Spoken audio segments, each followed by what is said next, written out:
The origins of Halloween, a spooky celebration. What is Halloween? Long ago, in the misty realms of ancient Celtic lands, a tradition was born. It was a night when the veil between the living and the dead was said to be at its thinnest, and the spirits could cross over into the world of the living. This night was called Samhain, and it marked the beginning of what we now know as Halloween. Samhain, which fell on the 31st of October, was a time of great significance for the Celts. It marked the transition from harvest season to the start of winter, and the Celts thought that on this night, the border between the living and the dead was unclear. They lit bonfires, donned costumes made from animal skins and heads, and offered sacrifices to appease the spirits. It was a night of superstition, divination, and celebration. As centuries passed, the traditions of Samhain began to evolve. With the spread of Christianity, the holiday transformed into All Saints' Day, also known as All Hallows Day, observed on November 1st.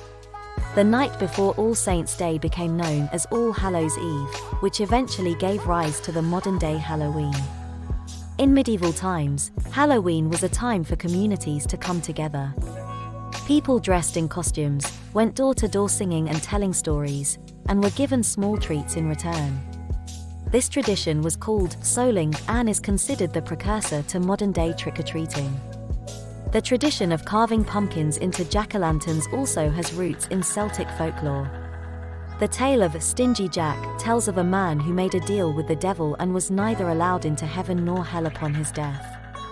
He wandered the earth with only a glowing coal inside a carved turnip to light his way. People began carving their own turnips and later, pumpkins, to ward off evil spirits. Today, Halloween is celebrated around the world. It's a night of fun, costumes, spooky decorations, and treats. Children and adults alike dress up as their favorite characters, monsters, and creatures. Haunted houses and horror movies provide thrills and chills. And the promise of candy and sweets fills the air with excitement. The moral of the story is that Halloween is more than just a spooky night of revelry, it's a celebration with deep historical and cultural roots. It reminds us of the interconnectedness of traditions, how they evolve over time, and how they bring communities together. Halloween shows that even in the darkest and coldest times, we can find light, warmth, and a sense of unity. So, as the ghosts and goblins come out to play, remember the rich history behind this holiday and the joy it brings to people of all ages.